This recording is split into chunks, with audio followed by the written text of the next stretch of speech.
Bonjour à tous et bienvenue sur notre chaîne YouTube, la chaîne de Ligne Droite. Je vous invite à vous abonner à cette chaîne, à aimer, à partager, à commenter ces vidéos. C'est très important pour notre référencement et c'est une manière de nous soutenir. Merci à vous tous. Il faut dire qu'il y a peut-être de quoi s'inquiéter, hein. Il y a des rumeurs en tout cas qui circulent sur ces éventuelles coupures d'électricité qui pourraient avoir lieu en plein hiver dans les foyers mais également dans les entreprises. Alors il y a un arrêté qui a été pris le 22 septembre dernier, l'arrêté relatif au dispositif de comptage sur les réseaux publics de distribution d'électricité, c'est un petit peu technique. Je vous lis malgré tout un passage de l'article 1 de cet arrêté.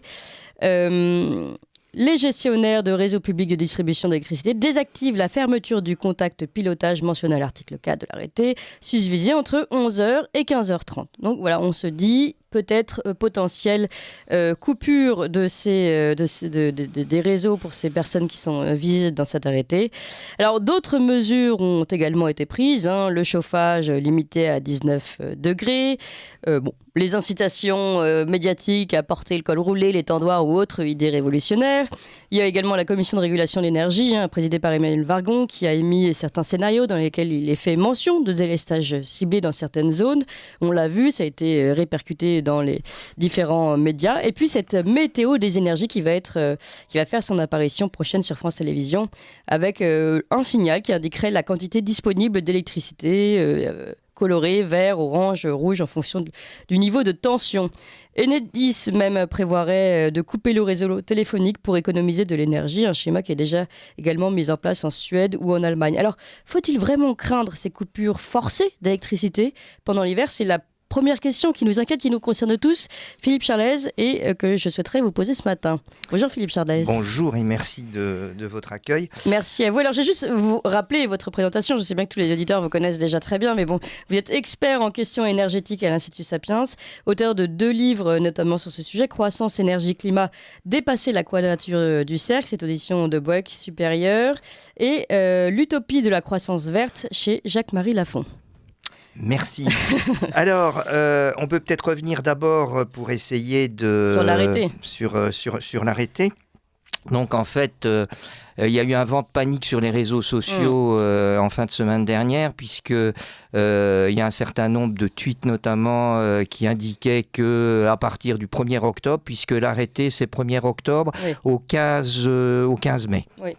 Et donc, ça y est, entre midi et 15h30, ce sont les heures qui sont signifiées. Plus personne n'aurait d'électricité. Entre 11h et 15h30. C'est même 11h et 15h30. Ouais. J'avais lu midi et 15h30. Bon, moi, là, l'article 1, oui, c'est 11h. Pardon, excusez-moi.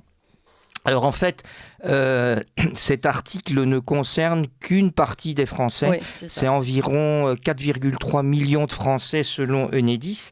Et donc ce sont les gens qui ont un contrat qu'on appelle un contrat heure creuse, heure pleine. Alors, ce sont en fait des contrats qui donnent lieu à des tarifs préférentiels entre 12h et 17h et entre 20h et 8h du matin. Or, on sait que quand on donne des tarifs préférentiels, généralement, les gens vont consommer plus, ils vont mettre leur machine à laver, leur sèche-linge, etc. Et donc, en fait, ce sont ces gens qui seraient visés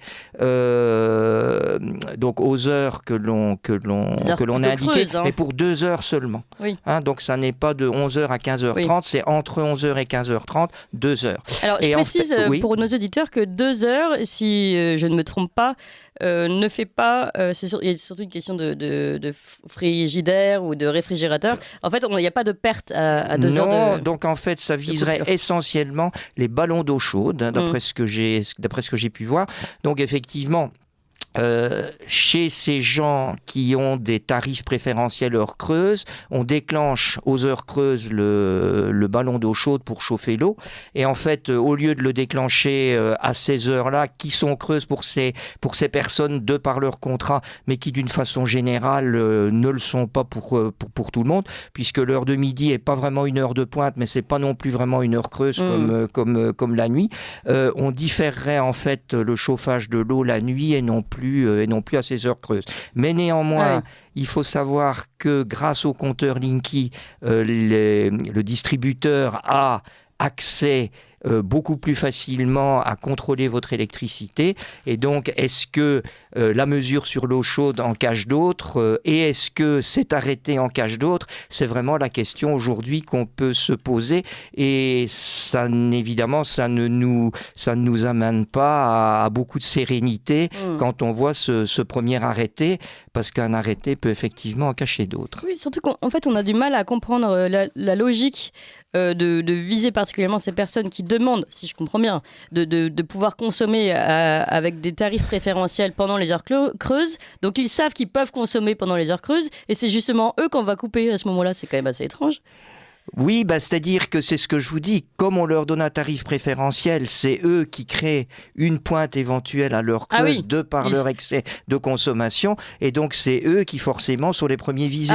D'accord, ce sont les premiers visés. Ce qui est absolument incroyable, c'est qu'on leur maintient leur tarif préférentiel. Donc, ils pourraient avoir un tarif préférentiel, mais sans plus avoir d'électricité. Au maximum, disons. Mais donc, c'est vrai, ils apparaissent un peu comme les dindons de la farce. Alors, je pense que j'ai pas quand même regardé tous ces contrats dans le détail. Je pense que ce sont les fournisseurs d'électricité et non pas le gestionnaire de réseau qui ont mis ces clauses dans leur contrat. Et ce sont ces clauses qui sont évidemment visées, donc ce qui signifie que les consommateurs vont pas être très contents vis-à-vis de leur fournisseur de contrat. Oui, bah oui, c'est sûr. Voilà, c'est tout ce que je peux dire sur ce sujet-là. Mais donc, contrairement à ce qui a été véhiculé sur Twitter, ça ne vise pas tout le monde. Et ça en revanche, c'est vrai que cet arrêté qui, donc, on le répète bien, c'est pas seulement le fait qu'on respecte leur creuse et leur plaine. Là, c'est les personnes qui pensaient consommer en heure creuse sont aujourd'hui visées. Donc, il y a quand même un questionnement sur la suite des... Et donc, on peut se demander si cet arrêté ne va pas en générer d'autres. Oui. D'autant que quand on lit l'arrêté, il est absolument illisible. Là, on ne comprend absolument pas de quoi il s'agit. Vous en avez lu une partie. En le lisant, moi, je ne comprenais pas. Et c'est en me documentant que j'ai fini par bien comprendre. Alors, si même vous ne comprenez pas, c'est quand même pas très fancy. C'est-à-dire que moi je suis expert, je ne suis pas juriste, donc alors là c'est vraiment écrit pour des juristes. Même pas, c'est un langage très technique. Mais parfois, ça peut être arrangeant, un langage très technique. Comme ça, on ne comprend pas et on se couvre très bien. Voilà. Alors, donc ça, on a fait le tour sur cet arrêté. Donc, pour le moment, qui ne concerne pas tout le monde, mais malgré tout, qui vise certaines personnes qui consommaient fortement à cette heure-là et qui avaient un contrat pour ça. Alors, est-ce qu'on peut craindre, à votre avis, est-ce qu'il y aura de toute façon des tensions cet hiver? Est-ce que de toute façon... Étant donné, on voit la petite musique qui commence à être mise en place, la météo des énergies qui va être mise en place, les élus qui arrivent en col roulé en doudoune, est-ce que vous pensez que de toute façon, ça va arriver? Alors... pour ça, il faut quand même revenir à la situation et se rappeler qu'il y a deux crises qui se superposent.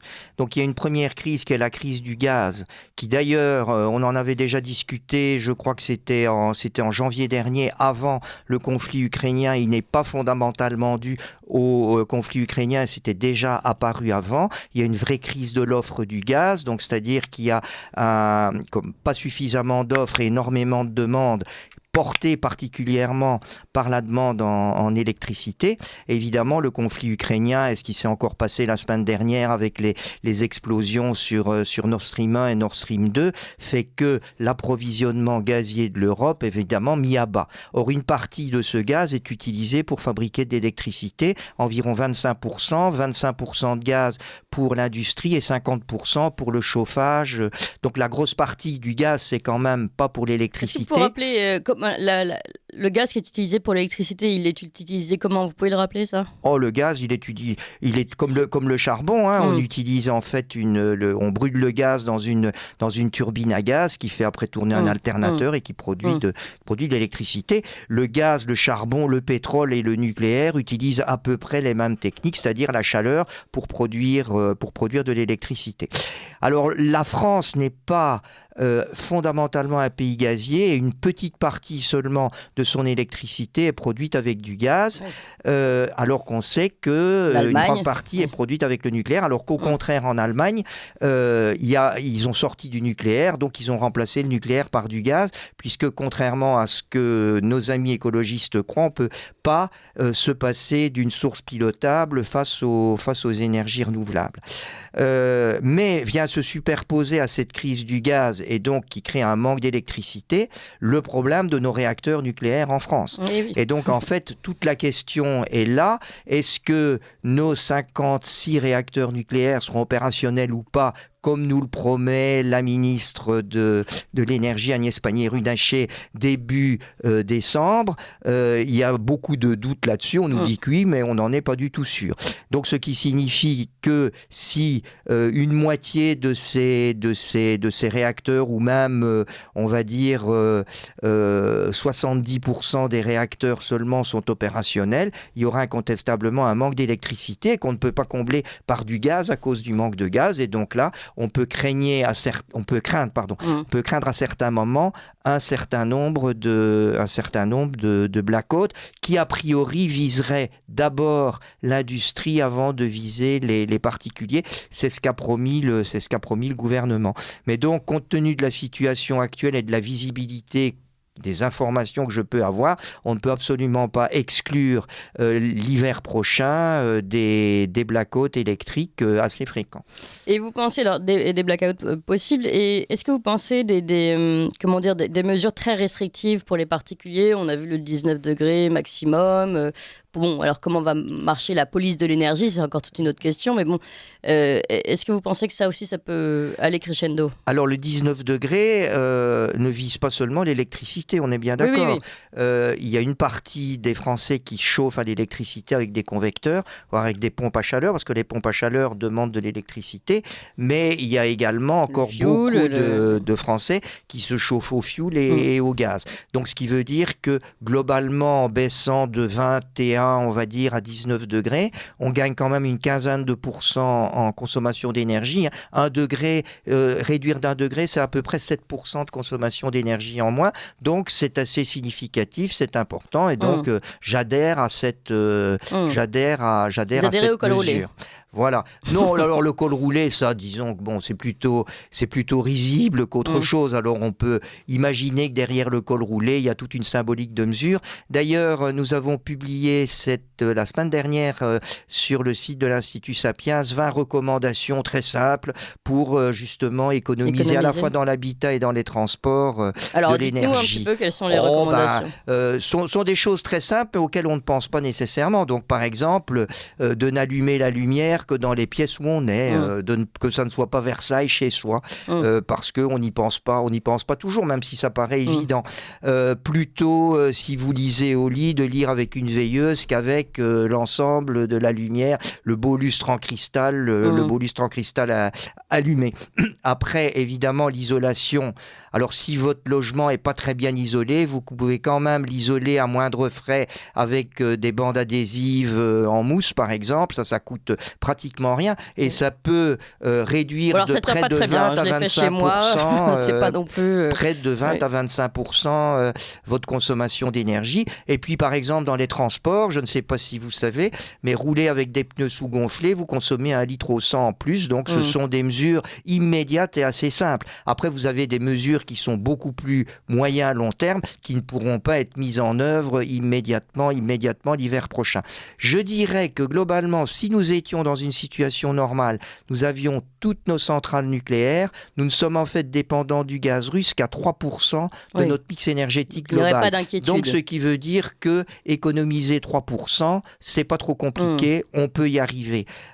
Par contre, si on a la moitié de nos réacteurs nucléaires, là, effectivement, on ne peut vivre l'hiver qu'avec des blackouts. Et en plus, et je termine, vient se superposer à ça une nécessité de solidarité européenne qu'on nous demande aujourd'hui. On sait que les Allemands, eux, sont dans une situation absolument cataclysmique, puisque les 3% deviennent 15 ou 16, et donc réduire de 16% sa consommation d'énergie, c'est une récession économique absolument démentielle, si j'ose dire.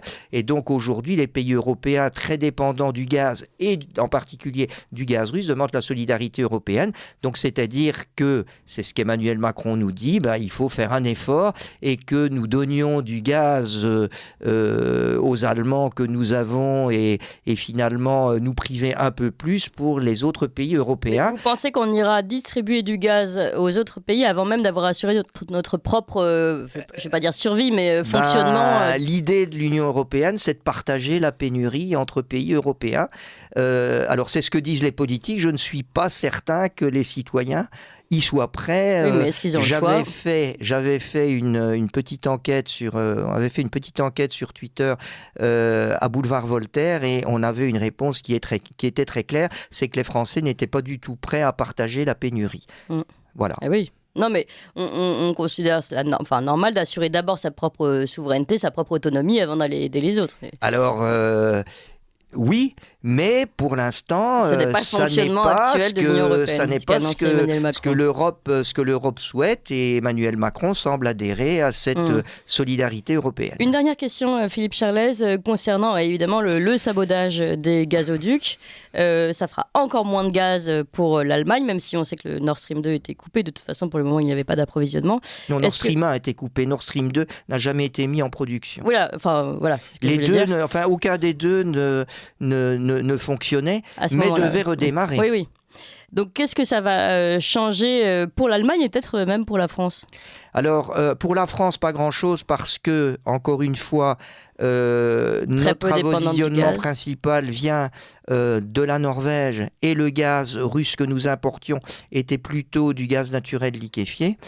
Par contre, pour l'Allemagne, c'est une véritable catastrophe puisque Nord Stream 1 représentait avant la guerre environ 30% de leur approvisionnement gazier.